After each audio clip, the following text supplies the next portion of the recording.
Very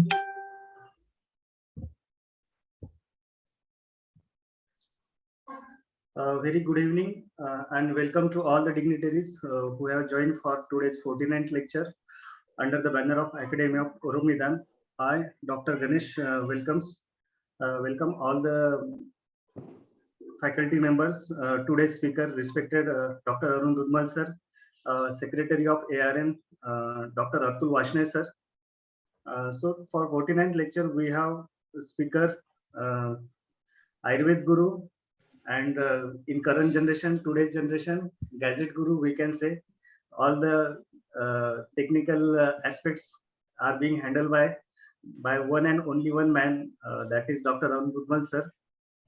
Sir is currently working as associate professor at and he is also HOD at APM's Ayurved Mahavidyalaya Sayan. Sir is also PhD guide recognized by Maharashtra University of Health Sciences, Nasik. Sir has collective experience of 20 years in teaching in the field of Ayurveda and particularly Rog Vigyan. Sir is a founder member of Research Journal of Ayurlog, that is a national journal, then Ayurline, which is international journal, and also IJ Care, which is also an international journal. Sir is working as a board of US member in various research journal also. And sir has written and published many research articles. Sir actually didn't give the particular stat or उन्होंने कोई आंकड़ा नहीं दिया कि इतने article publish किए. So sir is also a pioneer of e-books in Ayurveda.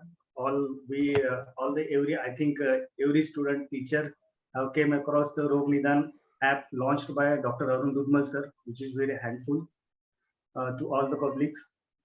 Sir has published various books on Google Play Store and Google Books also. One is, as I mentioned earlier, that is Rog Nidan Part 2. Then Madhav Nidan app is also there.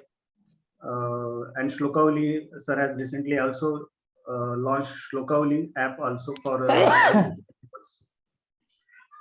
and sir is arranging not only is busy in or working in academic or clinical area or research area. Sir has taken some social responsibilities also. Sir has working on various social platforms such as arranging various blood donation camps, then arranging various health checkup camps also.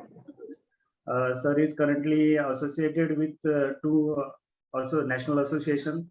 One is Rog Nidan Parishad, which is founded under the guidance of Dr. Khandal sir, then Upadhyay sir, then late Madhav Singh Baghel sir, Dr. Pawan Kumar Godotwar sir. Sir is one of the founder member of Rog Nidan Parishad. On document, our organization is registered as Academy of Rog Nidan. And sir is also working president of Ayurveda Teachers Association, which is working for the private institute teachers. And sir is working as working president is there. Then sir is ex-BOS member sir was ex-BOS member in Maharashtra University of Health Sciences, then Mumbai University also. Sir is currently BOS member in D.Y. Patil University, Mumbai. And sir has taken various examination on various universities, likewise MUHS, then Gujarat University, BHU, Jamnagar, then Jaipur also. Sir has mentioned also hobbies, that is computer software, which we all well known about him. So I am very glad to welcome Dr. Arun Dudmal sir to have his talk on concept of communicable diseases in Ayurvedic perspective, that is Sankramak Vyadhiya Ayurvedic Drishtikon se. So I request before the start of the lecture, Dr. Aishwarya ma'am to recite Dhanvantari Stavan. Hello. Yes. Yes, ma'am. Am I audible, sir? Yes, ma'am. Yes. Okay. Yeah. Namami Dhanvantarimaadidevam सुरासुरैर्वन्दितपादपङ्कजम् लोके जरारुग्भयमृत्युनाशनम् धातारमीशं विविधौषधीनां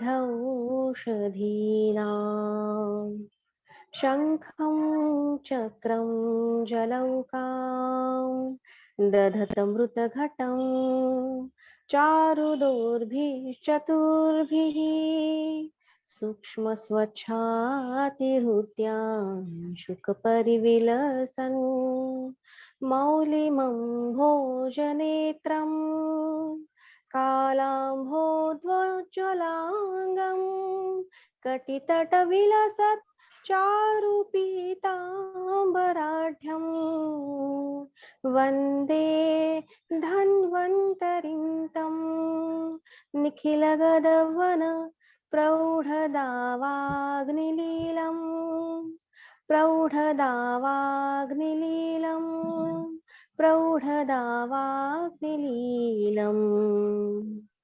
Thank you. Om Dhanvantare Namah. Thank you very much, Dr. Aishwarya ma'am. I request Dr. Arun Dudmal sir to have his say on today's topic, that is concept of communicable diseases in Ayurvedic perspective. Over to you, sir. Thank you very much, Ganesh Kole sir, for giving my introduction, also giving me this opportunity to present this my lecture. Respected Dr. Atul Varshney sir, Dr. Vilaskar sir, and all respected dignitaries.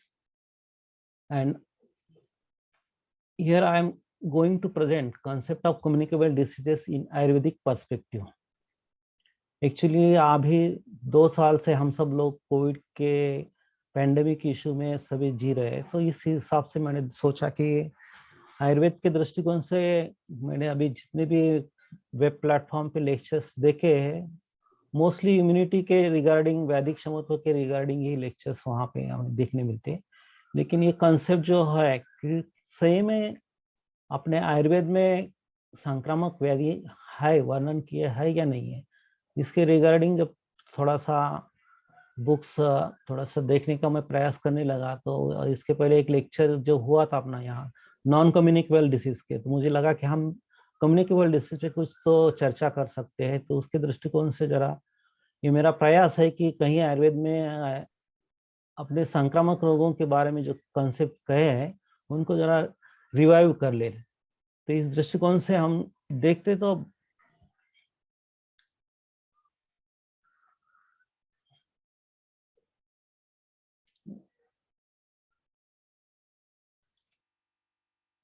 Slide move होते गणेश जी? नहीं होत sir.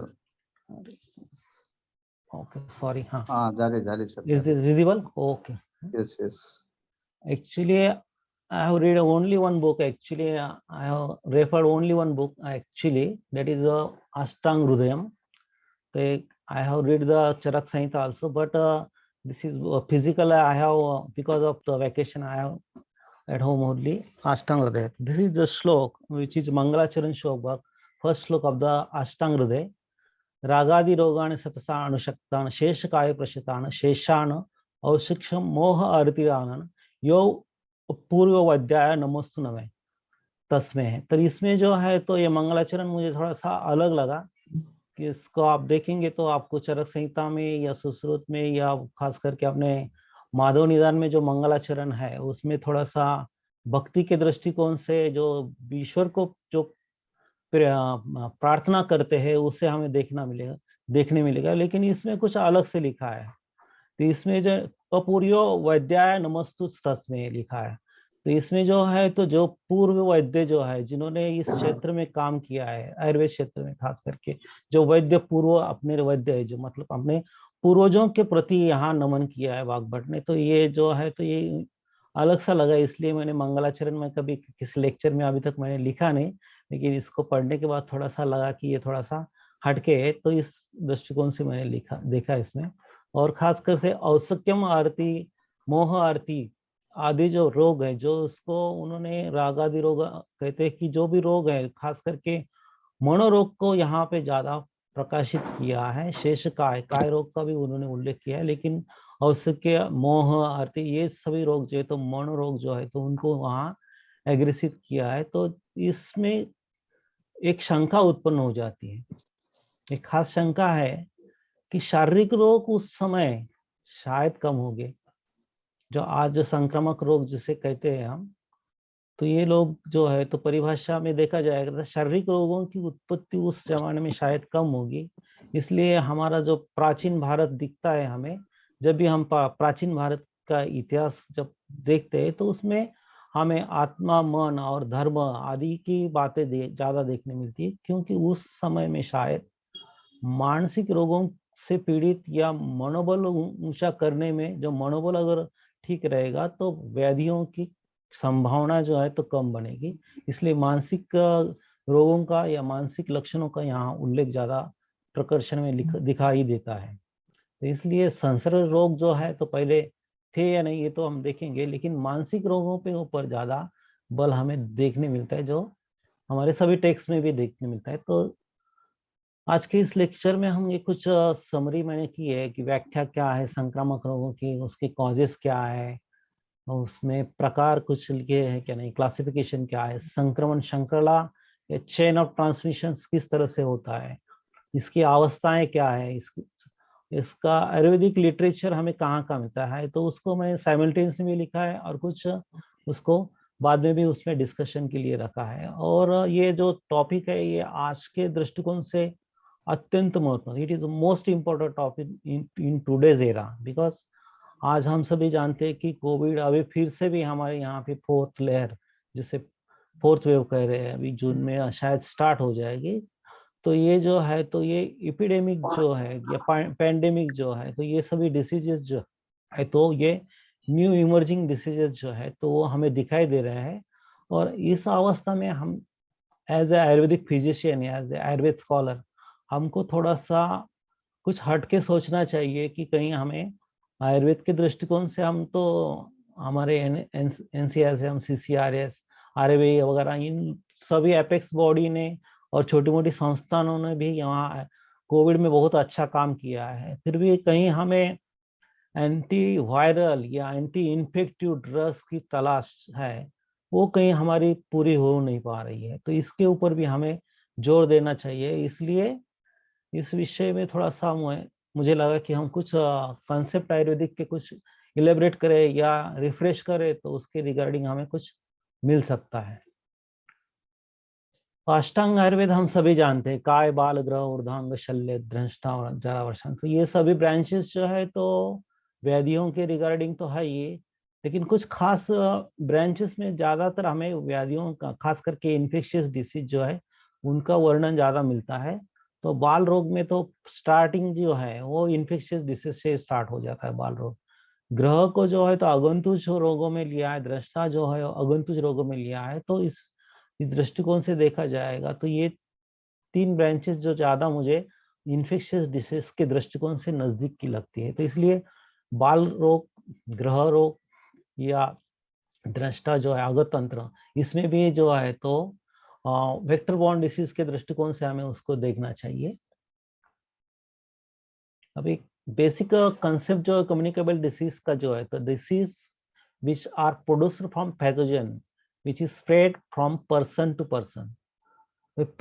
Person जो disease spread हो रहे हैं, one person to second person या many person, तो इन्हें कम्युनिकेबल डिसीज कहा है। तो इस दृष्टिकोण से देखे जाए तो हमारे आयुर्वेद में सुस्पष्ट व्याख्या मिल जाती है।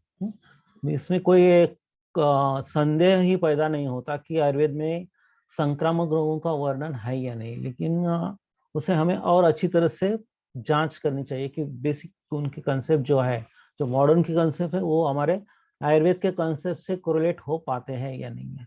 यहाँ औपसर्गिक रोग नाम से सुश्रुत ने स्पष्ट किया है कि वहाँ संक्रामक रोग जो है जो पैदा हो जाते हैं, उन्हें कहा है कि रोगाच्य संक्रामिति नरांडाम, नरान नरम, पर्सन टू पर्सन, व्यक्ति टू व्यक्ति। तो एक व्यक्ति से दूसरे व्यक्ति की तरफ जाने वाले जो भी रोग है वो उन्हें उन्होंने कहा है औपसर्गिक रोग, जिसे आज की भाषा में कम्युनिकेबल डिसीज कहते हैं। तो इस तरह से ये औपसर्गिक रोग जो है वही कम्युनिकेबल डिसीजेस है आयुर्वेद के दृष्टिकोण से, ये तो स्पष्ट हो जाता है। लेकिन इसके अलावा और भी कुछ व्याधि है, उनके अनुषंग से इस के पर्यायी नाम ढूंढने का मैंने प्रयास किया है। तो अगंतुज रोग है, निज अगंतुज रोग आयुर्वेद ने कहे है, तो उनके दृष्टिकोण से अगंतुज एक व्याधि का औपसर्गिक रोगों के व्याधि का पर्याय बन जाता है।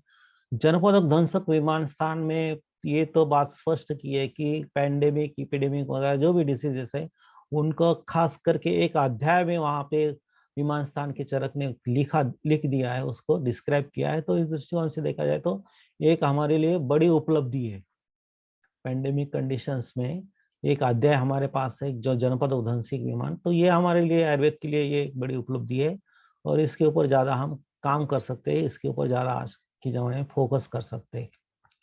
इसी जनपद उधंसिक विमान स्थान में व्याधि के प्रकार जो बताया है वो 2 प्रकार वहां पे है। आपने थोड़ा सा मोस्टली तो आप सब सर टीचर ही है, तो साधारण और असाधारण रोग। तो असाधारण रोग जो है तो वो ज्वरादि, जो पांडु, रक्तपित्त आदि जो रोग है उन सभी को असाधारण रोग कहा है। लेकिन जो साधारण रोग जो है तो जनपदोध्वंस के कारण, जल आदि के कारण जो उद्भव हो जाते हैं उन सभी को साधारण रोग कहा है कि ये एक व्यक्ति से दूसरे व्यक्ति को वहां पे उसके संपर्क में आने से वो स्प्रेड हो जाता है उनका। अभी संसर्गज व्याधि जो है तो इसका रेफरेंस थोड़ा सा एक जगह पे मिल गया है। तो जो आधिदैविक व्याधि है, अब तो सप्तविध प्रकार जो है सुश्रुत ने कहे हैं, उसमें संसर्गज रोग जो है आधिदैविक व्याधि में हमें दिखाई देता है।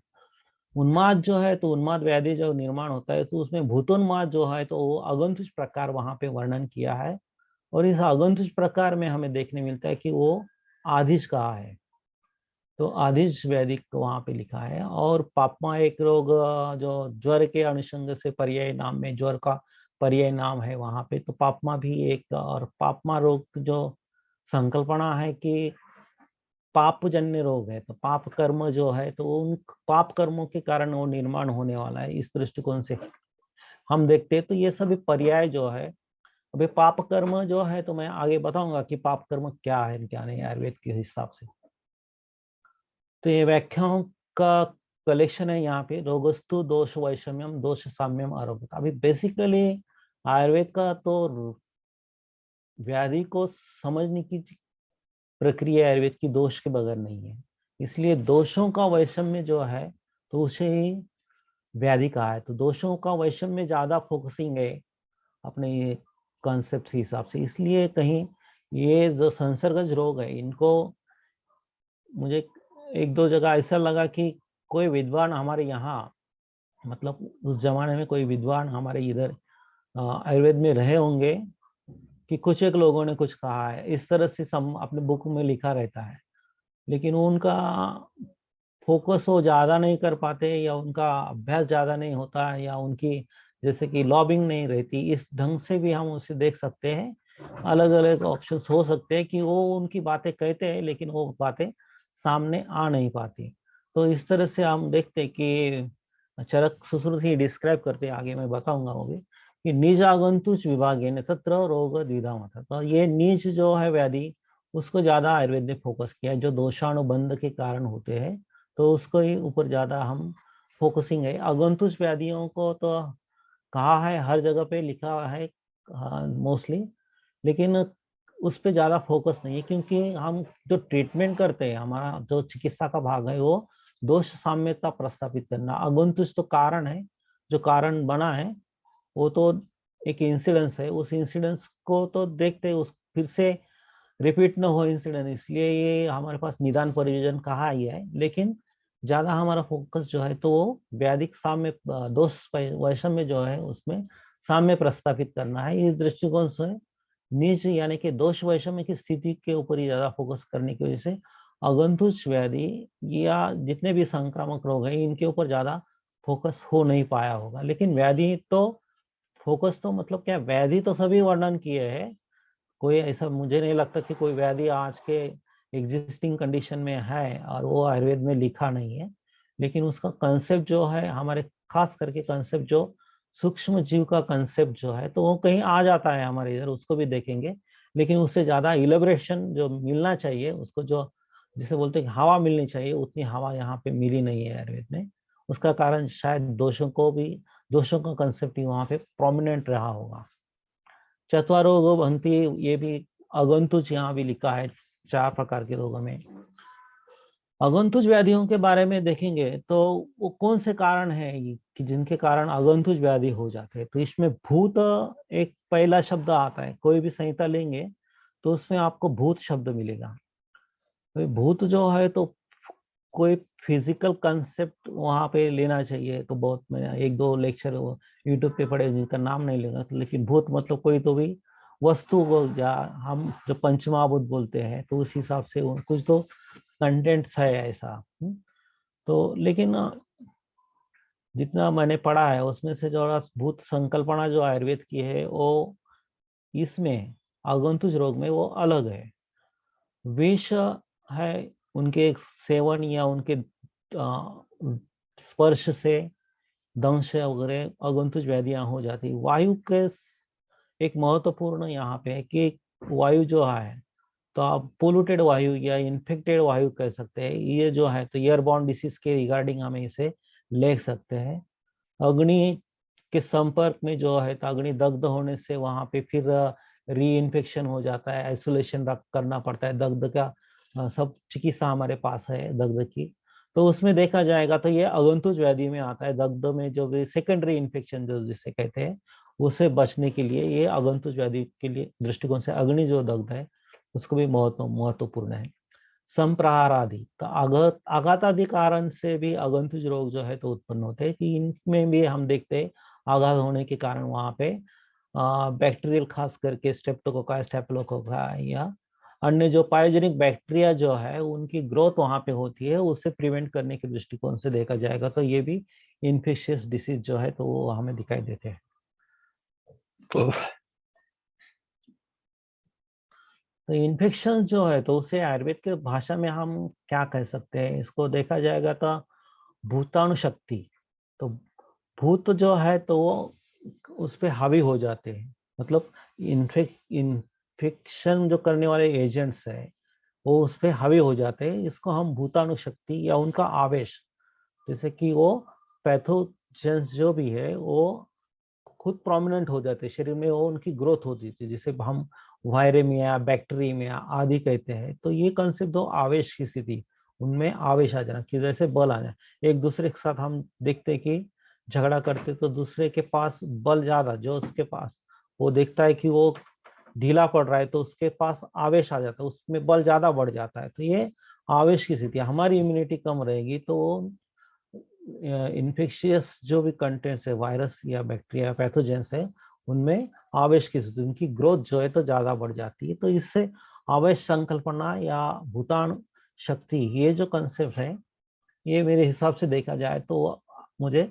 उचित लगता है, इसलिए उन्होंने उसे लिखा है कि भूताणु शक्ति या आवेश आना, इसे हम इन्फेक्शन कह सकते हैं। ये दोनों ही शब्द हमारे उन्माद में भी है और भूत बाधा के दृष्टिकोण से भी जो चैप्टर अष्टांग हृदय में खास करके वर्णन किया उसमें भी भूताणु शक्ति जो है तो वर्णन किया है। Infection is the lodgement and multiplication of organism in a tissue और सेल्स ऑफ द होस्ट। तो इस तरह से ये भूत जो है तो आवेश स्थिति में, अणुशक्ति स्थिति में आ जाते हैं और वो उसमें हावी हो जाते हैं। तो ये इन्फेक्शन की कंडीशन जो है तो वो होस्ट जो है ससेप्टिबल जो है तो उसमें उनका प्रवेश हो जाना, इस तरह से कंडीशन जो है तो वो आयुर्वेद के दृष्टिकोण से देखा जाए तो उसे हम भूताणु शक्ति या आवेश की स्थिति कह सकते हैं। अब ये कंसेप्ट जो है तो मॉडर्न कंसेप्ट जो है तो वो भी ज्यादा कुछ ओल्ड कंसेप्ट नहीं है आयुर्वेद सूक्ष्म जीव का। इसे देखा जाए तो 1683 में हॉलैंड के लियोन हॉक, इन्होंने जो है तो इसका इजाद किया है, इन्होंने इसका इन्वेंशन किया है। इन्होंने माइक्रोस्कोप डेवलप किया था जो कहते हैं कि वो 2 लाख मल्टीपल दिखाई देता था। इसमें उसमें दांत के जो खरस के जो है निकाल के उसके माइक्रोस्कोपिक देख लिया तो उसमें उसको सूक्ष्म जीव जो है टाइनी एनिमल्स, सूक्ष्म जीव वहां दिखाई दिए, कुछ दिखाई दिया जो उसमें जो मूवमेंट्स रहेगी, तो उस मूवमेंट्स को उन्होंने नाम दिया कि टाइनी एनिमल्स। तो टाइनी एनिमल्स जो नाम दिया है सूक्ष्म जीव का, पहले बैक्टीरिया वायरस वगैरह कोई नाम नहीं था, बाद में यूएनबर्ग जो है उन्होंने बैक्टीरिया वगैरह की उनकी शेप वगैरह का इजाद किया। तो लेकिन यहाँ पे जो देखते हैं तो सूक्ष्म जीव यही नाम उन्होंने दिया है जो हमें आयुर्वेद में भी दिखाई देता है। तो ये जो कंसेप्ट है वो पहले से ही आयुर्वेद में है। तो इसको देखने के लिए हमको थोड़ा सा ये खास करके कृमि व्याधि जो है तो उसमें हमें दिखाई देता है कि सूक्ष्म चाहिए भवंत्या अदृश्य। अब ये नेकेड आई से नहीं दिखते हैं, इसलिए not seen bye naked eye. तो सूक्ष्म, तो सूक्ष्म ज्यादा है, इतने ज्यादा सूक्ष्म है कि वो नेकेड आई से दिख नहीं पाते, लेकिन उनके परिणाम, उनके द्वारा उत्पन्न होने वाले हैं जो भी लक्षण है उनको उन्होंने दिखाया, उनको उन्होंने नोट किया है। इसलिए ये हमें सोचना चाहिए कि सूक्ष्म जीव की संकल्पना जो है तो उस जमाने में भी थी, उनको भी पता था कि कोई सूक्ष्म जीव है जो ऐसे लक्षण वहां पे पैदा कर रहे हैं। क्योंकि बाल रोग जब देखेंगे, बाल रोग का तो उसमें कोई हेतु निज हेतु मिलते ही नहीं, जो डिपेंडेंट रहता है माता के ऊपर, माता के स्तन के ऊपर ही डिपेंडेंट रहता है, लेकिन उसमें बहुत सारी व्याधियां बन जाती दिखाई देती है अलग अलग से। अब ये सब व्याधियां दिखाई देती तो उसको ग्रह आवेश के नाम से उसे वर्णन किया है, जो इन्फेक्शियस ऑलरेडी हो, all disease are infectious diseases.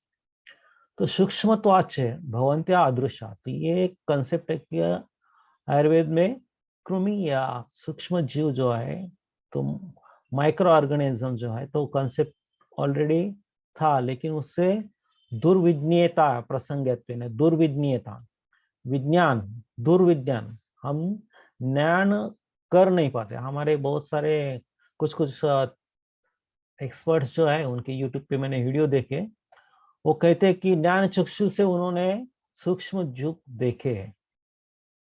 क्या कहते हैं?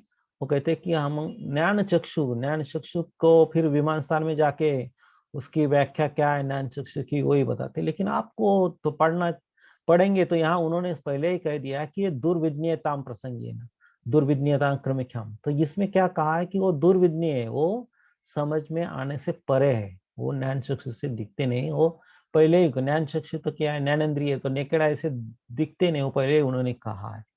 तो इसलिए हमें ये सोचना चाहिए कि नेकेड आई से विजिबल नहीं है, इसलिए इनको इलेबरेशन और उसका डिस्क्रिप्शन जो है तो वो प्रॉपरली आयुर्वेद में नहीं आ पाया, क्योंकि उस टाइम माइक्रोस्कोप का इन्वेंशन जो है तो वो नहीं हुआ होगा शायद। तो इन्फेक्शन डिसीज, इन्फेक्शन होने के कारण जो डिसीज होते हैं उन्हें इन्फेक्शियस डिसीज कहा है, जिसे हम आयुर्वेद के दृष्टिकोण से देखते हैं तो वो औपसर्गिक रोग कहे गए हैं। अभी औपसर्गिक रोग होने के कारण जो है तो प्रत्यक्षदर्शी देखेंगे तो पाप कर्म को कहा है ज्यादातर के। तो पाप कर्म क्या है? तो पाप कर्म को देखेंगे तो भूत विद्या जो अष्टांग हृदय का चौथा अध्याय है उत्तर तंत्र में, दिनचर्यादि प्रोक्ता आचार व्यतिक्रमा का। अभी पाप कर्म क्या है? दिनचर्यादि प्रोक्ता आचार व्यतिक्रमा। हम जो पहले दूसरे अध्याय, मुझे लगता है दूसरे अध्याय में दिनचर्या का वर्णन है, तो दिनचर्या में जो कहा है उसे आप प्रॉपर ढंग से नहीं कर रहे हैं तो क्या होगा? पाप कर्म हो जाएगा। धर्म कार्य क्या है? ये सभी धर्म कार्य है। तो धर्म कार्य जो खुद के हाइजीनिक जो भी है कंडीशंस खुद को रखना है, हाइजीनिक जो है तो उसके लिए आयुर्वेद में लिखा है, और ये आज भी चालू है। दंत धावन करना, दंत धावन और पवन दो शब्द वहां पे, स्वच्छ करना और धो लेना। तो बहुत बार हम क्या करते हैं, गुड़नी करते हैं, इस मराठी बोलते गुड़नी करते, तो ये जो पवन शब्द है तो हमने मुख मार्जन कर लिया जो पवन हो गया, और दंत धावन जो काष्ट निम्ब वगैरह वगैरह आदि कहे हैं तो उनके कारण जो है तो दंत धावन विधि जो कहा है उसे प्रॉपर करना। जीवा निर्लेखन करना, नावन, गंडूस, धूम, तांबूल आदि प्रकार के डेली दृष्टिकोण से ये दिनचर्या क्रम कहे हैं। तो इसमें देखा जाएगा तो ओरल कैविटी जो है तो पोर्टल एंट्री, जो भी जम्स है उनकी एंट्री कहाँ से है? तो पोर्टल एंट्री जो है तो मुख से है। तो ये एंट्री डेली हम क्लीन करते रहेंगे तो इसके कारण क्या होगा?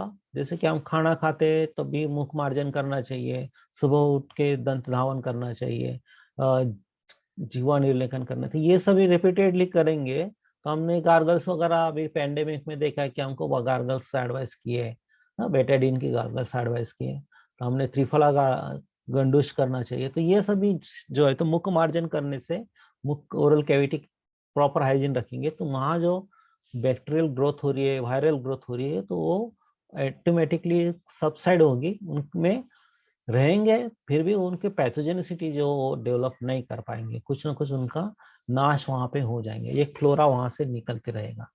तो इसलिए ये जरूरी है। नेत्र का तो अंजन कर्म डेली करने के लिए कहा है, तो इसमें भी देखते हैं कि ये जो इन्फेक्शन जो है तो आईलिड्स जो है इनके माध्यम से और कंजक्टाइवा इनके माध्यम से ये वायरल इन्फेक्शन जो है खास करके देखते, कंजक्टिवाइटिस में या इस कोविड में भी कहा है कि ये नेत्र के कंजक्टिवाइटिस थ्रू वहाँ स्प्रेड हो सकता है। तो इस तरह से अंजन विधि जो है तो उसका भी डेली हम यूज करेंगे तो उससे भी वो फ्लोरा जो है नष्ट हो जाएगा। तो डेली जितना भी हम इनटेक कर लेते हैं उसको हम वहाँ पे रिमूव कर पाएंगे। तो ये जो है प्रक्रिया नस्य की प्रक्रिया है। तो हम डेली स्नान करते हैं तो ये क्या करते हैं, तो ये इसकी वजह से हम पूरे जो इन्फेक्शियस जो भी जर्म्स है उनको नष्ट करने का प्रयास करते थे। जैसे कि बाथिंग के लिए लाइफ बॉय वगैरह जो है तो आजकल की सब 99.99 मतलब डेटॉल वगैरह, तो ये जो है तो ये सब डेली करने के लिए जो कहा है तो ये सब ये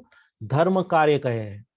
अब ये धर्म कार्य नहीं करेंगे तो उसको क्या कहा है, पाप कर्म कहा है। तो यही धर्म कार्य है, मतलब खुद की हाइजीन करना यही धर्म कार्य है। खुद की health is wealth.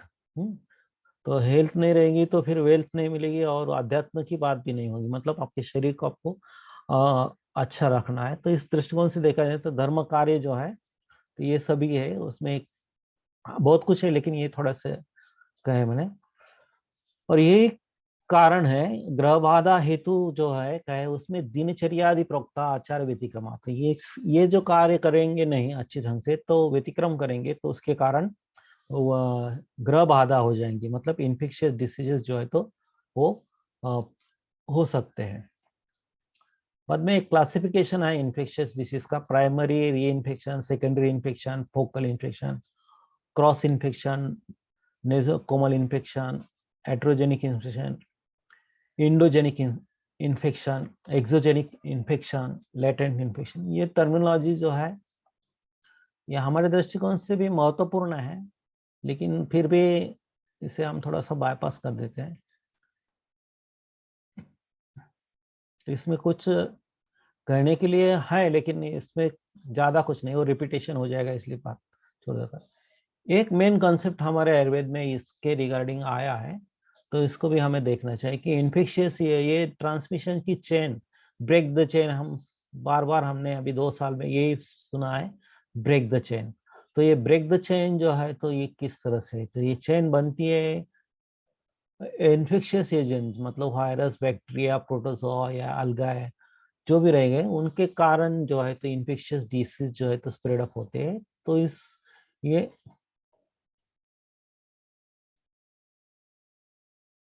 Hello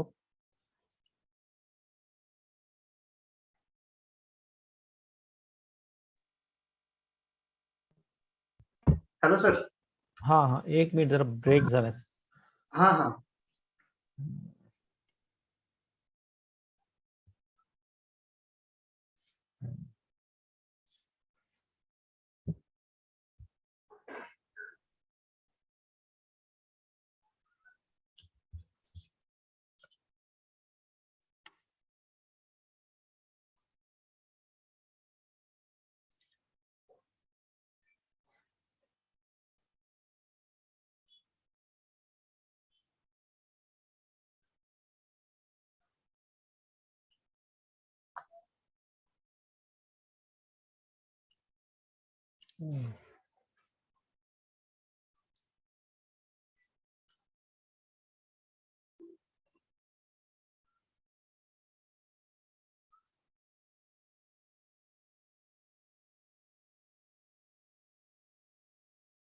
sorry हाँ. No, it's okay, sir.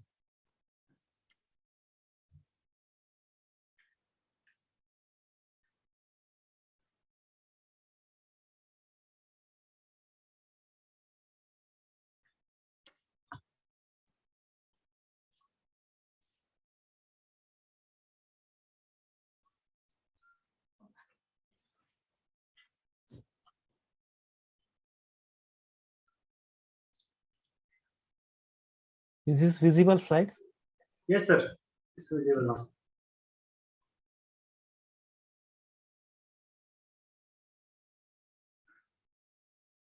अभी हम जो देख रहे थे ये चेन ऑफ ट्रांसमिशन।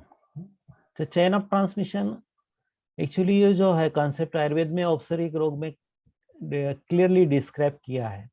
तो ये इन्फेक्शियस एजेंट जो है तो वो नेक्स्ट रिजर्वायर यहाँ पे, और यहाँ बाद में फिर पोर्टल एग्जिट क्या है, पोर्टल फिर मोड ऑफ ट्रांसमिशन क्या है, बाद में पोर्टल एंट्री क्या है, और नेक्स्ट पर्सन जो है तो ससेप्टिबल होस्ट कौन है। तो इसका हमें आयुर्वेद में अच्छी तरह से डिस्क्रिप्शन मिल जाता है। तो इस कॉन्सेप्ट को हम देखते हैं। तो इसमें औपचारिक रोग जो है तो उसमें ये श्लोक जो है बहुत ही महत्वपूर्ण है इन्फेक्शियस डिसीज में। प्रसंगात गात्र संस्पर्शात निश्वासात सहभोजनात एकशय्या आसनाचापि वस्त्र माल्यानुलेपनात कुष्ठम ज्वर शोषण नेत्राभिषंदे एव च औपसर्गिक रोगाचे संक्राम्यति नरान्नरम। तो इसमें औपसर्गिक रोग जो है तो एक व्यक्ति से, नर मतलब एक व्यक्ति से दूसरे व्यक्ति तक किस तरह से स्प्रेड होते हैं, तो इसके मोड ऑफ ट्रांसमिशन क्या क्या हो सकते हैं। तो पहले कहा है कि प्रसंगात, तो इसको हम एक एक करके देखते हैं। तो प्रसंगात गात्र संस्पर्शात, तो ये कॉन्टेक्ट से है। प्रसंगात को देखा जाए तो आपको इसको राजेक्ष्मा व्याधि में देखना पड़ेगा कि इस वहाँ पे प्रसंग शब्द का अर्थ दिखाई देता है कि वहाँ पे वैवाह जो है तो मैथुन जो है तो वो जो सेक्सुअल ट्रांसमिटेड डिसीज के रिगार्डिंग इसको लेना चाहिए, एक वहाँ भी रेफरेंस है। और डायरेक्ट कांटेक्ट जो है तो उसको भी लेना चाहिए, लेकिन बेटर ऑप्शन यही दिखता है कि मैथुन कर्म जो है तो जो एसटीडी जो है सेक्सुअल ट्रांसमिटेड डिसीजेस उसको ज़्यादा अप्रोच करता है ये वर्ड। तो उसको राजयक्षमा में उसका वर्णन प्रसंग शब्द वहां पे लिखा है। गात्र संस्पर्श जो contact, person to person contract जो है तो उसके कारण संस्पर्शात निश्वासात, स्पर्श जो है तो वो इनडायरेक्ट है और डायरेक्ट, दो टाइप में हमें देखते थे कि हम बोलते कि डोर वगैरह उनको स्पर्श करने से, तो जैसे कोविड में हम ये सभी जानते हैं। निश्वास जो है तो सहभोजन जो है, एक शैया जो है तो वस्त्र माल्यानुवाद, ये जो टॉवेल वगैरह जो है खास करके स्टूडेंट लाइफ में हम देखते हैं ये सभी चीजें होती है और बार बार इन्फेक्शियस डिसीज होते हैं। कुष्ठ अर्थात यहाँ स्किन डिसीजेस जो भी है जो होने वाले, और ज्वर और शोष, शोष जिसे राजेक्ष्मा कहा है इसलिए प्रसंगात शब्द से शोष को वहां ज्यादा कोरिलेट कर सकते हैं हम। नेत्राभिषंद जो है तो वो भी कंजक्टिवाइटिस, ये सभी रोग जो है तो औपचारिक रोग में वर्णन किए। तो ये मोड ऑफ ट्रांसमिशन जो है तो उसके रिगार्डिंग इसको हमें देख सकते हैं। तो इसके साथ ही दूसरा ये वर्णन जो है तो इसे भी हमें देखना चाहिए कि आधिदैविक व्याधि जो है, तो आधिदैविक व्याधि जो है तो उसमें ये संसर्ग शब्द जो है तो उसको मैंने कहा था कि जिससे देखेंगे तो आदि दैविक व्याधि जो है तो उसमें काल बल प्रवर्त, दैव बल प्रवर्त और स्वभाव बल प्रवर्त, ऐसे तीन प्रकार के रोग जो है तो वर्णन किए। तो इसमें दैव बल प्रवर्त व्याधि जो है खास करके उसमें यहाँ पे हमें दिखाई देते कि ये अगंतुष व्याधि जो है तो इनको यहाँ पे लिया गया है। तो विद्युत दर्शनाधिकृत पिशाचाधिक विकृताच, तो यहाँ पुनश्च द्विधा संसर्गजा आकस्मिकाच, तो पिशाच जो है तो भूतादि के कारण जो है तो अभिशप्त कहा, देवदोहात, अथर्वकृता उपसर्गाच, ये उपसर्ग से जो है तो उपसर्ग किसका है, देहद्रोहात, अभिशप्त, अथर्वकर्ण, तो ये सभी भूत विद्या अध्याय जो है तो इस दृष्टिकोण से देखेंगे तो ये आगंतुक व्याधि में आ जाते हैं। तो इनको भी है तो इन्होंने भी इनके संसर्ग से, अब ये संसर्ग भूतों का संसर्ग है या ग्रह का संसर्ग है, तो ये संसर्ग है तो ये आगंतुक है, क्योंकि ये यहाँ पे दोष निज कारण से वहां पे प्रकोपित नहीं है, ये संसर्ग के कारण प्रकोपित होते। तो ये संसर्ग जो है तो ये एक प्रकार से हम समझ लें कि ये जर्म्स है या इन्फेक्टिव एजेंट्स है, तो इनके कारण वहाँ व्याधि हो रहा है, और ये संसर्ग जन्य मतलब एक से दूसरी तरफ भी फैल सकता है। और साथ में ये तो स्पष्ट है आदि भौतिक जो है संघात बल प्रवृत्ति व्याधि का है, इनको भी देखा जाएगा तो इनके कारण भी इन्फेक्शियस डिसीज जो है तो स्प्रेड हो सकते हैं। और खास करके ये पीड़ाकृत व्याधि जो ये भी वर्णन किया है वाग्भट ने, तो पीड़ाकृत व्याधि जो है तो शतभंग प्रहार आदि, तो शत होना, भंग या यानी कि फ्रैक्चर वगैरह जो है तो, और प्रहार आघात आदि कारण जो है तो इनके कारण भी ये इन्फेक्शियस डिसीज जो है तो बन सकते हैं।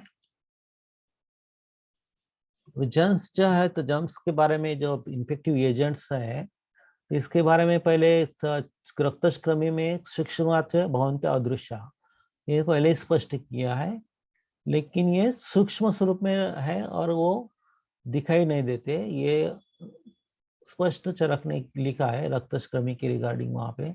तो ये हमें बात याद रखनी चाहिए कि सूक्ष्म रहने के कारण वो उस जमाने में अदृश्य क्यों थे, वो अगम्य थे, लेकिन आज के जमाने में हम फिजिकल माइक्रोस्कोपिक वगैरह से ये देख सकते हैं, इसको हमें समझना चाहिए।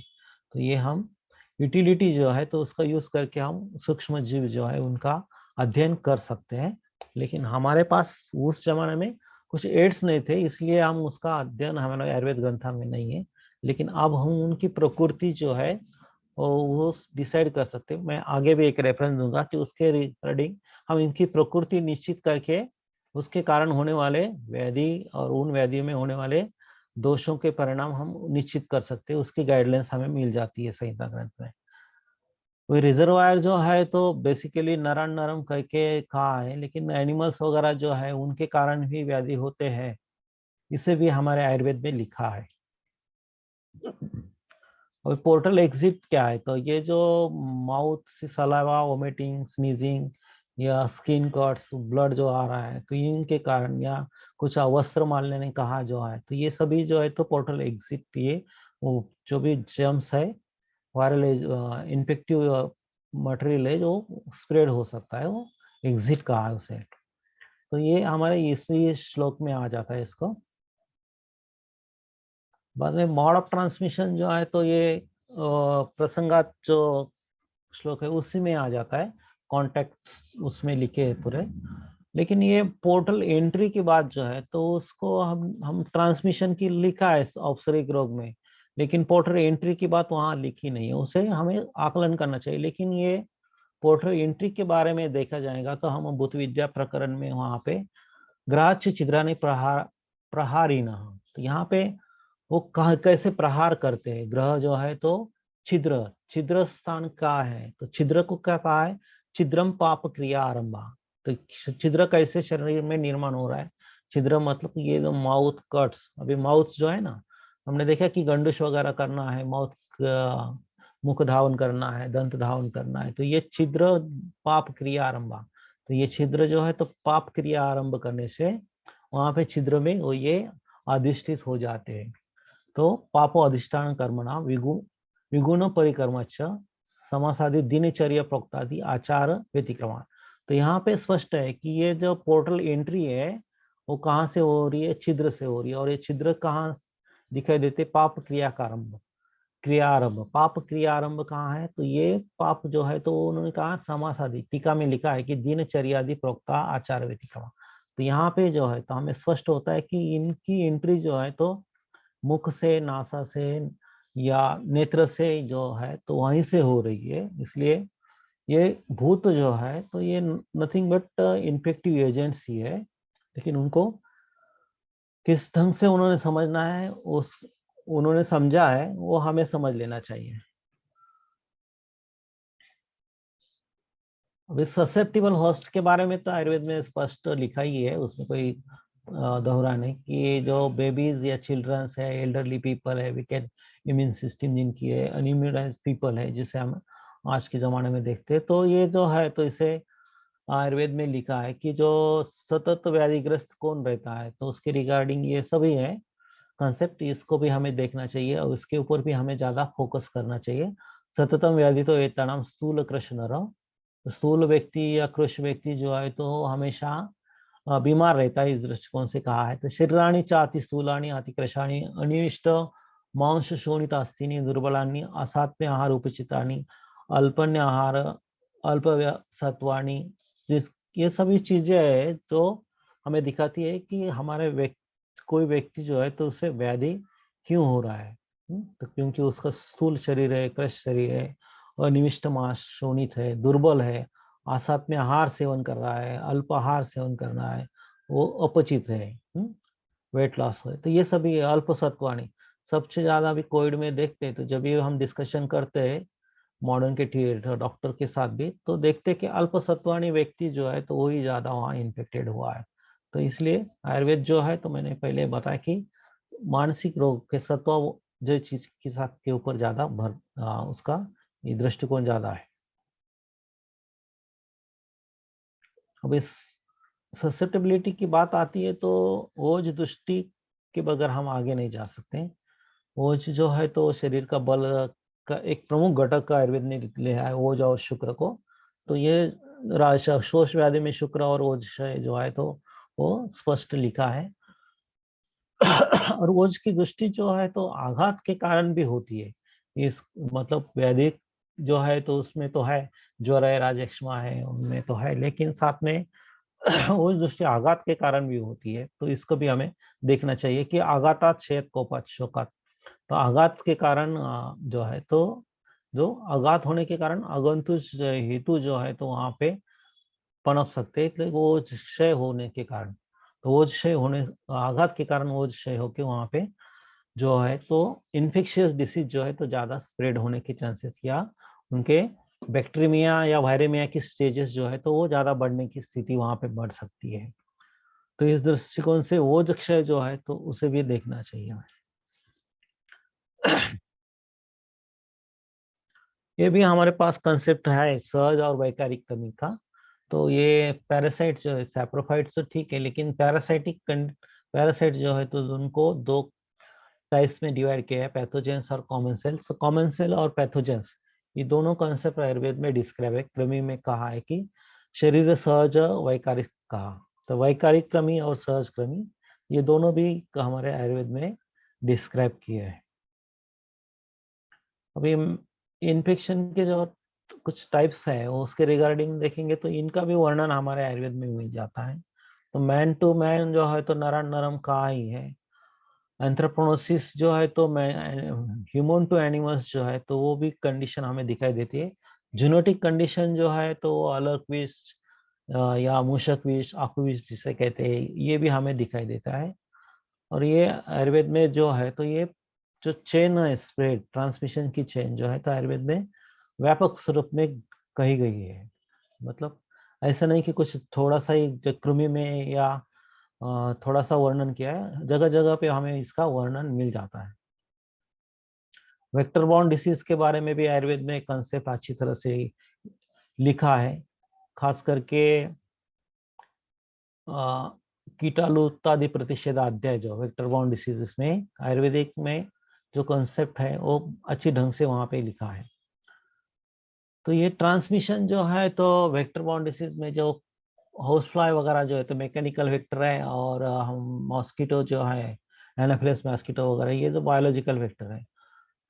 तो इसको तो हमें देखने मिलता है। तो हाउस फ्लाइज का जो है तो ऐसा डायरेक्टली तो नहीं, लेकिन आप देखेंगे कि इसमें राजक्षमा के पूर्व रूप में मक्षिकादि वगैरह का वर्णन वहां पे अन्न में गिरना जो कहा है तो उसको दिखाई देता है। तो इस दृष्टिकोण से देखेंगे तो राजक्षमा के व्यक्ति जो है उसमें डायरिया एक कंडीशन हमें बार बार दिखाई देती है, त्रिरूप हो या षड्रूप हो एकादश हो, डायरिया जो है सिम्टम वहां पे दिखाई देता है।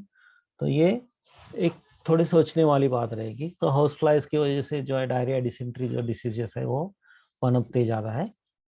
बायोलॉजिकल वेक्टर के रिगार्डिंग देखा जाए तो या एनाफिलिस मॉस्किटो जो है तो जो मलेरिया जो निर्माण करता है उसे कहा है। आयुर्वेद में भी जो विषम ज्वर है उसको हम सभी पढ़ाते हैं कि मलेरिया जो है तो विषम ज्वर में आ जाता है। तो सुश्रुत ने यहाँ पे लिखा है विषम ज्वर से एक मतेन भूता विषंग जत्वम केचित भूषा भूतवा ब्रुएते विषम ज्वर। तो कुछ लोगों का ऐसा मत है, मैंने पहले बताया कि कुछ लोगों का ऐसा मत है कि विषम ज्वर जो है तो भूता विषंग जन्य है। तो इसे देखते कि कुछ लोग जो है तो ये कंसेप्ट जो है तो संसर्गजन्य या इन्फेक्शियस कंसेप्ट जो है तो वो वहां पे वो एस्टेब्लिश करना चाहते थे या उन्होंने उस जमाने में किया होगा शायद, वो अभी डॉक्यूमेंटेशन हमारे पास नहीं है, लेकिन हमें ऐसे रेफरेंस वहां पे मिल जाते हैं कि भूताभिसंगजन्य विषम ज्वर जो है तो उसे कहा गया है। तो भूताभिसंग जो है तो वो इन्फेक्शियस डिसीज में आ जाता है। ज्वर के रिगार्डिंग कुछ ऐसे कहते हैं कि जो क्रोध निर्माण हुआ था वही एक बैक्टीरिया या इन्फेक्टिव एजेंट था जो पूरे ज्वर उसने ह्यूमन बीइंग्स में या चराचर में वहाँ उस ज्वर की निर्मित की है। तो जो कथा है शिव जी के और ये दक्ष प्रजापति के यज्ञ की, तो उसमें देखे जाएगा तो आप पढ़ेंगे कथा तो उसमें आपको देखेंगे कि क्रोध जो है तो उसको भुजा और शीर वगैरह करके उसको सृष्टि में छोड़ दिया है। तो इस तरह से उसको उत्सर्जित किया है। तो ये कंसेप्ट जो है तो उत्सर्जन की स्थिति जो है मतलब एक मतलब शिव जी की तरफ से वो चराचर में जा रहा है, प्राणियों में जा रहा है। तो ये एक इन्फेक्शन का मीडिया हो गया, मतलब ये नरम नरम मतलब एक व्यक्ति से दूसरे व्यक्ति में जा रहा है। तो ज्वर जो है तो ये तो बेसिकली आयुर्वेद में तो ज्वर को सर्व रोगाग्रज कहा है। तो ज्वर से हर व्याधि की उत्पत्ति वहां पे होती है और वो यज्ञ के बाद वहां पे हर एक व्याधि का उत्पत्ति का वहाँ रेफरेंस वहां पे मिल जाता है। जैसे कि हावी प्राशन आप तो प्रमेय और प्रमेय रोग कहा है, यक्ष्मा कहा है। तो ये सभी व्याधि है। ज्वर के बाद रक्त पित्त कहा है। तो ये एक दूसरे की लिंक के कारण हम समझ सकते हैं कि ये व्याधि जो है तो शायद इन्फेक्शियस डिसीज ही है। वैसा एक और कंसेप्ट जो आता है कि स्पोर्स कृमि के रिगार्डिंग जो है तो बैसिलस के स्पोर्स जो है तो इसके रिगार्डिंग हम देखते हैं तो कृमि अध्याय में शुकवतम कृमिणाम शुकहा शुक कृमि शुका। तो कृमि शुक शब्द वहां पे दिखता है कि जो कृमि के स्पोर्स जो है तो वो हो सकते हैं। तो उसको हमें देखना चाहिए कि त्रिशोथी अध्याय में जहाँ पे बहुत बार क्या होता है हमको एलर्जिक कंडीशंस जो है तो डेवलप होते हैं। तो ये एलर्जन से होते हैं तो उन्हें कृमि शुक कह सकते हैं हम। तो इसके थोड़ा इसका भी व्यापक स्वरूप में लक्षण और ये बाकी मिल जाएंगे तो ये भी हमारे लिए एक महत्वपूर्ण उपलब्धि होगी।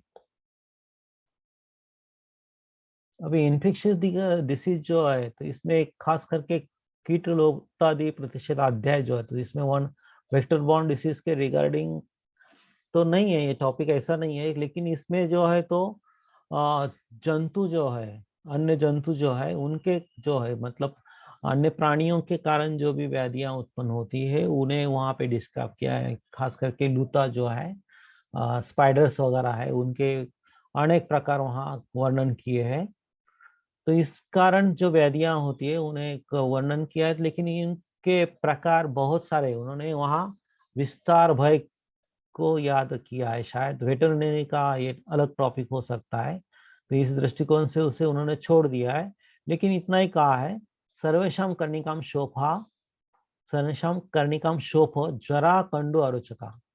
तो यहाँ पे उन्होंने कहा है कि जितने भी कीट आदि के कारण विकार होने वाले हैं, लक्षण निर्माण होने वाले हैं, उसमें क्षोभ रहेगा, ज्वर रहेगा, कंडू रहेगा और आरुचक रहेगा। मतलब ये ज्वर और कंडू जो लक्षण है खास करके शोभ भी रह सकता है। तो शोभ जो इन्फ्लेमेशन की प्रोसेस है वो हम देखते हैं कि इन्फ्लेमेशन जो है तो इन्फेक्शियस डिसीज में होता ही है। तो शोभ है, ज्वर है, कंडू, अरोचक जो अग्निमांद्य का लक्षण यहाँ पे आया है तो हमें दिखाई देता है कि ज्वर के कारण वहां पे अरोचक स्थिति जो है निर्माण होती है। तो ये जो लक्षण है तो कोई भी कंडीशन देखेंगे हम इन्फेक्शियस डिसीज की उसमें हमें ज्वर और कंडू ये लक्षण जो है तो दिखाई देता है। तो इस दृष्टिकोण से देखा जाए कि क्षुद्र रोग जो है आप देखेंगे कि बहुत सारे क्षुद्र रोग जो है तो उसमें त्वचा रोगों का वर्णन किया है। मोस्टली सभी क्षुद्र रोग देखेंगे तो उसमें स्किन डिसीजेस है छोटे मोटे, तो उनमें लक्षण भी देखेंगे तो ज्वर और कंडू और स्राव ऐसे सभी लक्षण वहां पे दिखाई देते हैं। तो ये क्षुद्र रोगों में खास करके लक्षण दिखाई देते हैं। लेकिन हम देखेंगे तो कीटा आदि के दंश के कारण लक्षण जो है तो ज्वर और कंडू और अरुचक ऐसे जो लक्षण है वो सभी संक्रामक रोग के लक्षण हैं। ऐसा समझने की संभावना को यहाँ पे उन्होंने छोड़ दिया है। इसलिए हमें इसे भी थोड़ा सा एक अलग दृष्टिकोण से देखना चाहिए कि जब भी कभी आकस्मिक रूप में ज्वर आता है, कंडू आता है, शोथ आ जाता है, तो ये कहीं इन्फेक्शियस डिसीज तो नहीं है, इसकी तरफ हमें इशारा करना चाहिए या सोचना चाहिए। अब ये तो संकल्पना आयुर्वेद में स्पष्ट है वाटर बॉर्न डिसीजेस के रिगार्डिंग। इसमें अष्टांग हृदय में स्पष्ट लिखा है कि लूतादि तंतु विन मूत्र विष। अभी जो है तो हम देखते हैं कि पानी जो है तो दूषित होता है, जिसे फिको ओरल ट्रांसमिशन कहते हैं। उसमें फिकल मटेरियल जो है, मूत्र जो है, तो ये उस पानी में आ जाता है। उसका सेवन करने के कारण वाटर बॉर्न डिसीजेस जो है तो उत्पन्न हो जाते हैं। तो अष्टांग हृदय में स्पष्ट लिखा है कि लूतादि जंतु विनमूत्र विष संश्लेष दूषितम। तो जंतु शब्द जो है, यहाँ जंतु नहीं, सॉरी, तंतु है, लेकिन जंतु शब्द आयुर्वेद में बहुत जगह पे लिखा है। लेकिन ये जंतु किस रिगार्डिंग है, फेनिलम जंतुम यहाँ भी लिखा है, लेकिन मोस्टली जंतु शब्द जो है तो वो व्यक्ति के लिए का है, जो डिसीज पर्सन है, व्याधिग्रस्त है, उसके लिए जंतु शब्द प्रयोग किया गया है, न कि वायरस या इन्फेक्टिव एजेंट के लिए। तो जनपद ध्वंसी विमान स्थान में हमें ये तो सभी जानते हैं कि वहाँ उदक दुष्टि जो है तो पहले ही की गई है।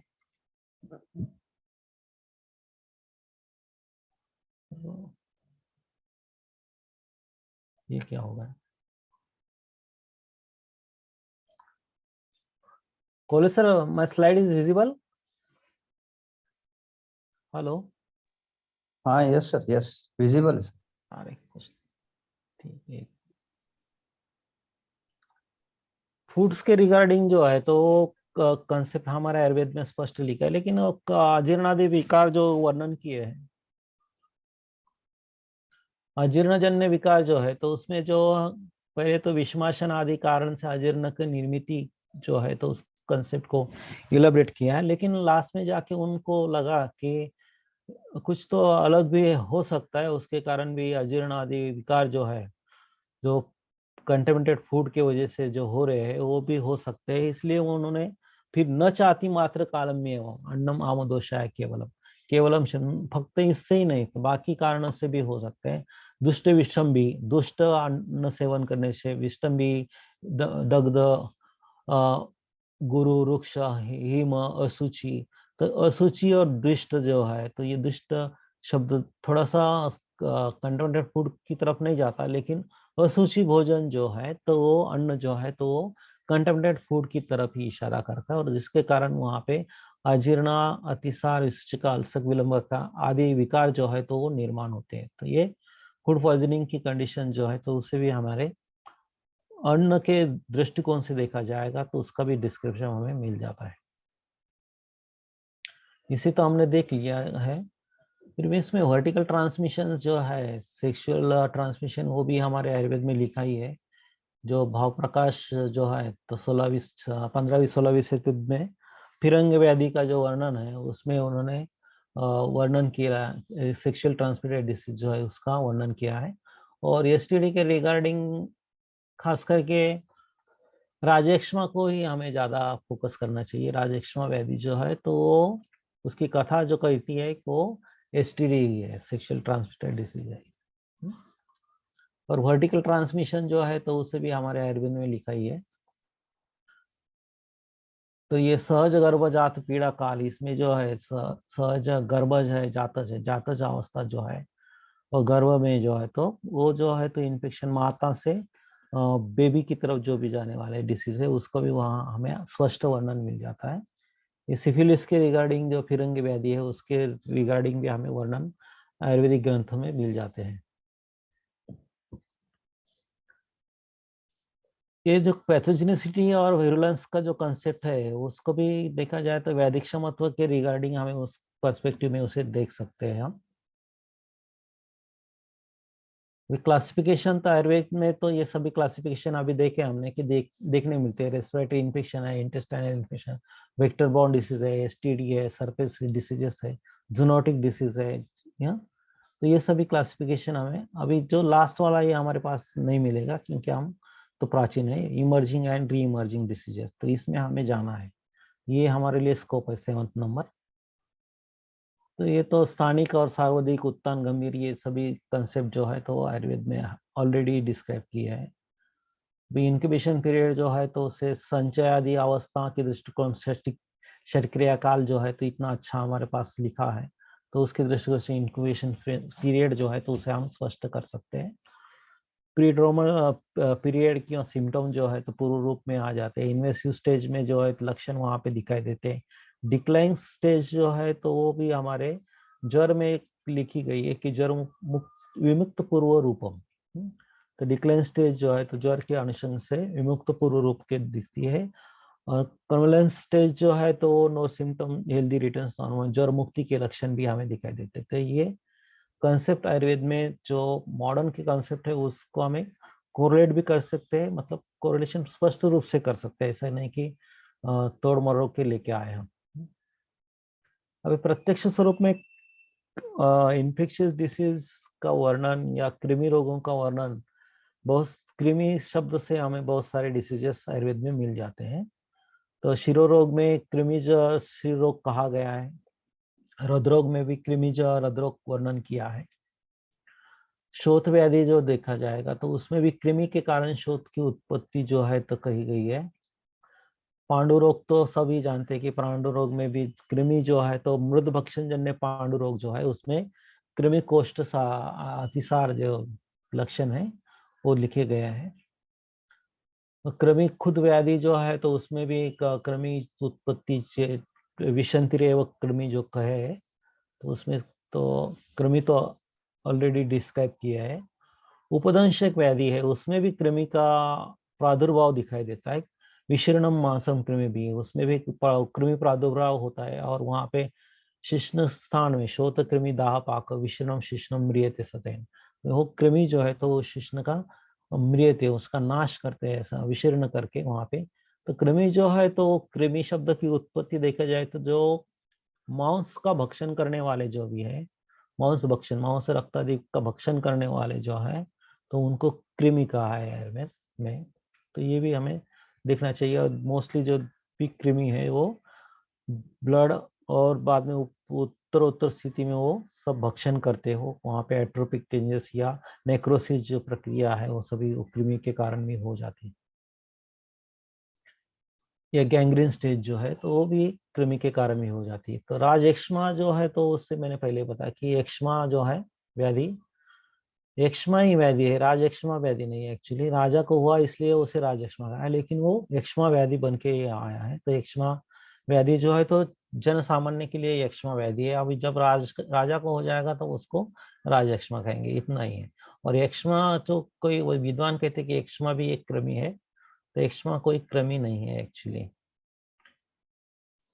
तो एक्ष्मा स्वरूप में व्याधि जो निर्माण होता है जो धातुओं का क्षय करने वाला है, इस दृष्टिकोण से कहा है। तो इसमें इस कथा को देखेंगे तो यहाँ काम व्यसन संयुक्ता व्यसन संहिता कहा है यहाँ पे, और इसमें उस उपमा दिए कहने के लिए कथा है ये, लेकिन ये जो है तो ये इन्फेक्शियस डिसीज है, खास करके विनरल डिसीज में आ सकता है। इसके कारण ट्यूबरकुलोसिस जो है HIV और ट्यूबरकुलोसिस जो है तो उसके लक्षण समकक्ष लक्षण मेरी दृष्टिकोण से दिखाई देते हैं इसमें। क्योंकि ओज देह से सारम स्नेह संशयादि देह सार शुक्रोजशया यहाँ पे ये स्पष्ट लिखा है। अभी ये भी मैंने पहले ही बताया कि अतिसार जो है तो निर्माण होता है मक्षिका गुण केशानाम त्रणानाम पतिना से प्रायणान्न पाने। तो ये स्थिति जो है तो वो फूड कंटामिनेटेड फूड की स्थिति जो है तो ये यहाँ पे मिल जाती है। तो और इसमें अतिसार एक लक्षण हमें ज्यादा सर दिखाई देता है। कुष्ठ जो व्याधि है वो भी हमें कृमि का वर्णन उस व्याधि में अच्छी तरह से मिल जाता है। तो कृमि जो है तो अभी देखा जाए तो मोस्टली महाकुष्ठ में कृमि का वर्णन वहां पे दिखता है कि वो कृमि वहां प्रादुर्भाव जो है तो वहां डिस्क्राइब किया है चरक ने, खास करके निदान स्थान में चरक के बहुक्लेद कंडु कृमिनम सक्त। तो ये मंडल कुष्ठ में कहा है, कंडु कृमि पाको ये पुंडरिक कुष्ठ में कहा है। और ये भी साध्य असाध्य कुष्ठ के लक्षण में जो है तो कृमि की जो है अभिभू कृमि जो है तो ज्यादा पनप जाते हैं वहां पे निर्माण होना, ये भी आसद्य का लक्षण कहा है। भक्ष्यंती त्वगादीन दोषा, तो ये त्वचादि घटक धातु घटक जो है उनका भक्षण करते हैं ऐसा कहा है यहाँ।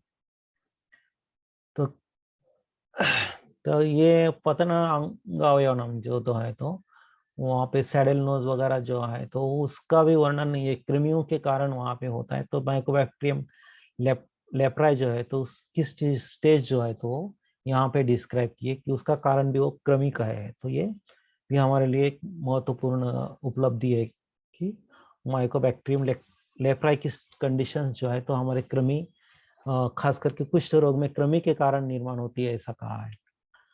कृमि की चिकित्सा, खास करके कुष्ठ में कृमि की चिकित्सा है, कृमि का लेप वहां पे कहे गए हैं, इनको भी हमें देखना चाहिए।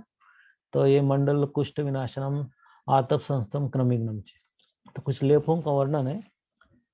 तो ये कृमि लेप जो है इनका भी वर्णन हमें मिल जाता है। तो इसमें भी पाप क्रिया पूर्वकृतम च कर्म हेतु किला सच्च विरोधी चान्नम। तो यहाँ पे विरोधी अन्न पान की पाप कर्म जो है उनके कारण कुष्ठ रोग जो है तो उत्पन्न होता है ऐसा कहा है। तो पाप कर्म के रिगार्डिंग हम जैसे पर्सनल हाइजीन को ही हमें ज्यादातर के पाप कर्म में उसका कोरिलेशन करना चाहिए। अब वेन व्याधि जो है तो उसको देखेंगे तो ये बाल ग्रह, क्योंकि हमने देखा पहले कि ससेप्टेबिलिटी जो है तो ससेप्टेबिलिटी की दृष्टिकोण से देखा जाएगा तो हम देखते हैं कि बाल लोग व्यक्ति जो है जो इन्फांट्स है वही ज्यादा ससेप्टेबल है इन्फेक्शन के लिए। तो इनके रिगार्डिंग जो भी ग्रह कहे गए हैं और उनके ग्रह के नाम तो ठीक है, लेकिन उनके लक्षण जो है तो सब लक्षणों में हमें दिखाई देता है कि वो ऑलमोस्ट सब डिसीज जो है वो लक्षण जो है ग्रह के तो वो सभी इन्फेक्शियस डिसीज के ही है। तो इसमें देखेंगे तो पुरुष ग्रह और स्त्री ग्रह ऐसे दो उन्होंने क्लासिफिकेशन की है। इस क्लासिफिकेशन का कुछ औचित्य दिखाई नहीं देता, लेकिन उसको थोड़ा सा पढ़ाई करेंगे या कोई एक्सपर्ट्स करेंगे तो कुछ उसमें से निकल सकता है।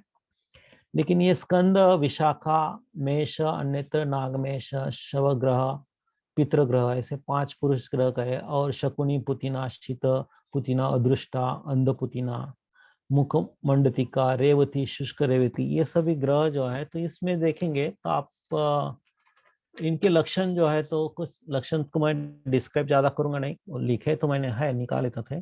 लेकिन स्कंद ग्रह जो दिखाएंगे तो उसमें पोलियो जो है तो व्याधि दिखाई देता है।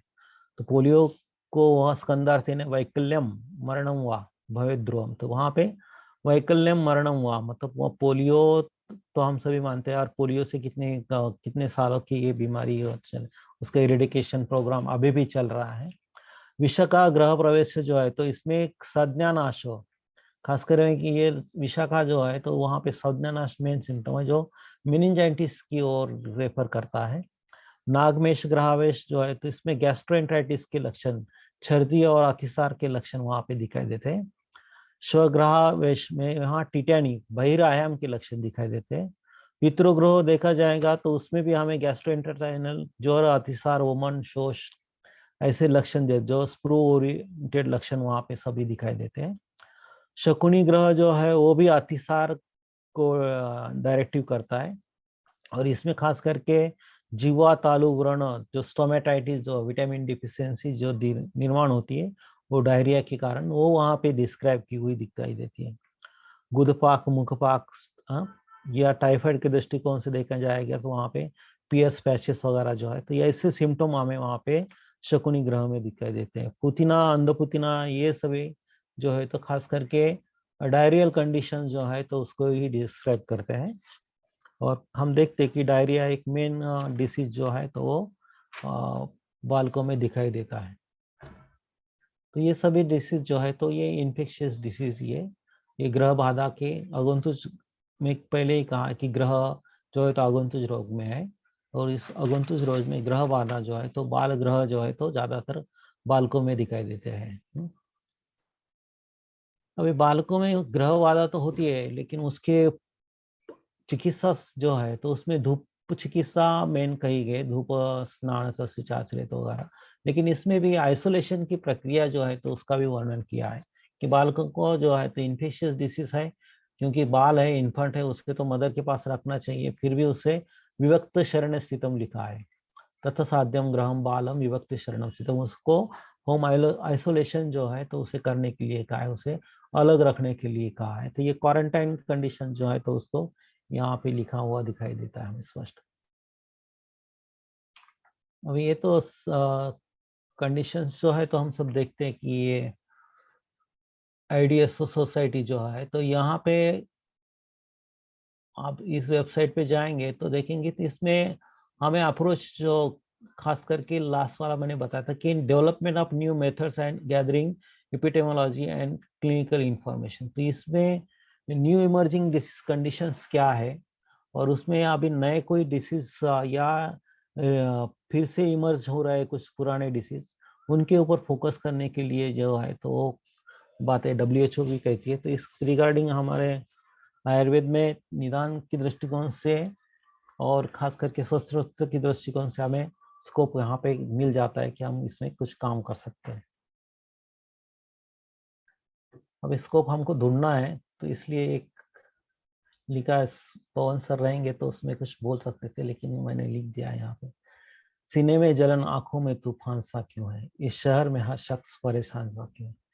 आयुर्वेद की स्थिति, खास करके स्कॉलर्स की स्थिति कुछ ऐसी है, तो इस स्थिति को हमें और इस स्थिति से हमें निपटना और उबरना है। तो थैंक यू वेरी मच। और ये आज का नेशनल संदेश जो है तो उसे भी हमें फॉलो करना है। Thank you very much. Thank you, sir. Thank you very much. Definitely, there is a fire in every youth, particularly रोग निदान के जितने भी हमारे यंगस्टर्स है या पीजी स्कॉलर्स है, उनके इसमें तो है ही सर। और जो एक टॉपिक था रोग निदान का पर्टिकुलर संबंध जिससे आता है, दैट इज माइक्रोबायोलॉजी, जो काफी अनछुआ है। सर ने काफी अच्छा कंपाइलेशन किया है और कुछ नए टर्म्स भी कॉइन किए जैसे वायरुलेंस। और I request other dignitaries to have their say on this topic. Later I will conclude. Kurt sir, hello. हाँ सर, हाँ good sir. Evening sir. Good evening sir. Good evening Dudhmal sir. हाँ, good evening sir. Good evening sir. Good evening sir. ने जो आज का topic लिया communicable diseases, बहुत ही अच्छे तरीके से लिया। रेफरेंसेस जो है वो पूरे रेफरेंसेस बहुत अच्छे तरीके से लिए। जैसे भाव प्रकाश में सर ने बोला कि फिरंग का जो रेफरेंस आया है, यानी पूरी तरह से कम्युनिकेबल डिसीजेस जो लिया है सर ने बहुत अच्छे तरीके से, यानी कंपाइलेशन बहुत अच्छे से किया है। आज के ज़माने में जो अभी डिसीजेस दिख रहे हैं वो सभी बहुत अच्छे से लिया है सर ने। Very nice compilation sir. Thank you sir. Thank you sir. Hello. hello, Respected Saleh sir is present here. हाँ sir. I request Yes, to hello. I request. Yes sir. I am requesting Dr. Saleh sir, please give few words.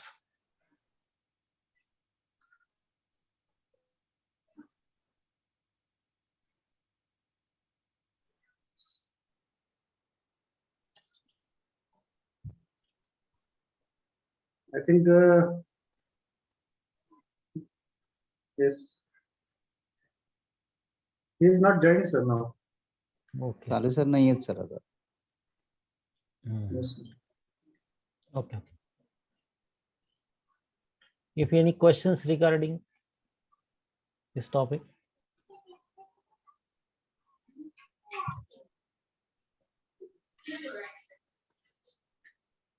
Okay sir.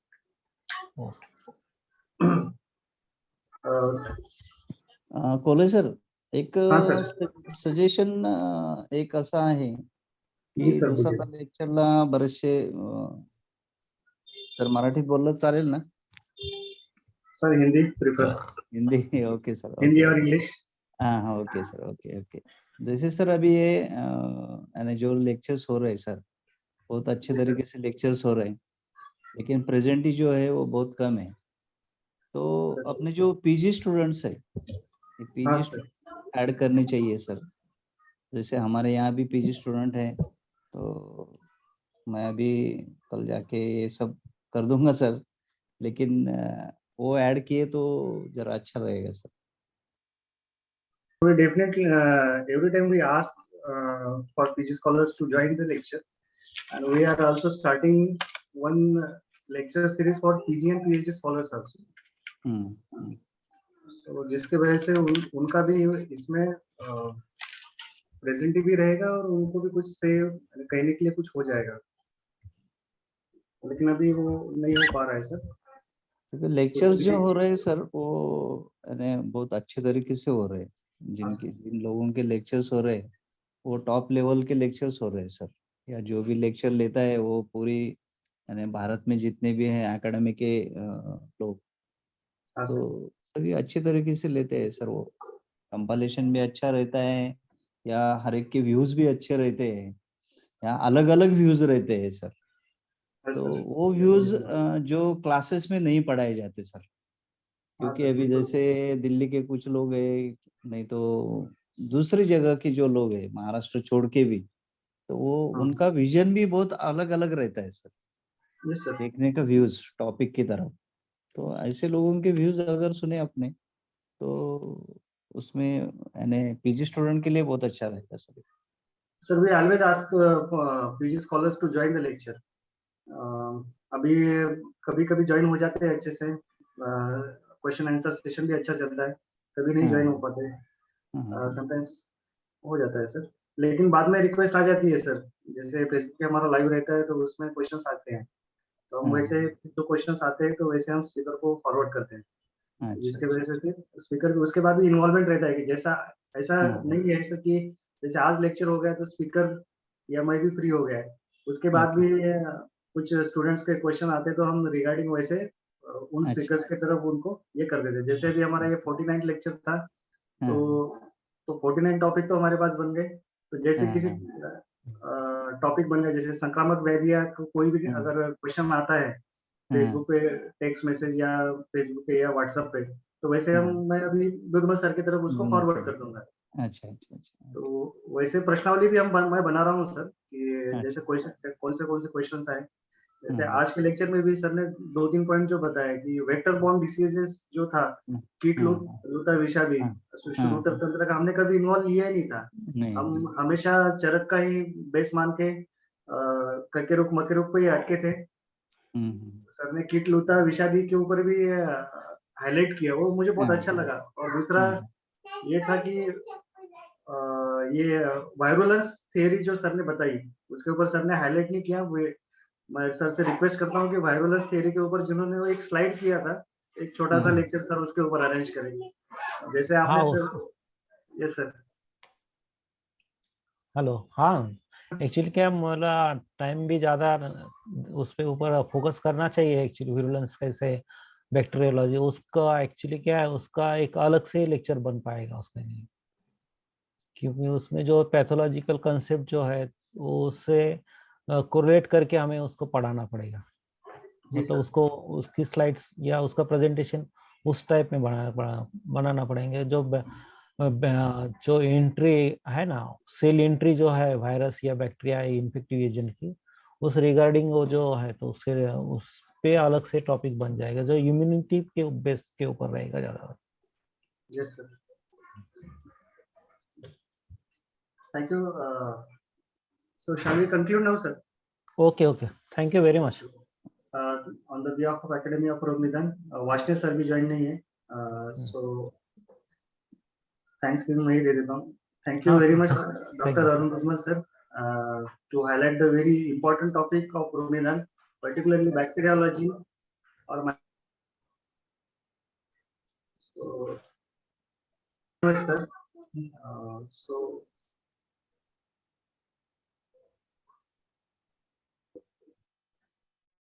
thank you, Dr. Ganesh. And thank thank you you, ma'am. Thank you very much.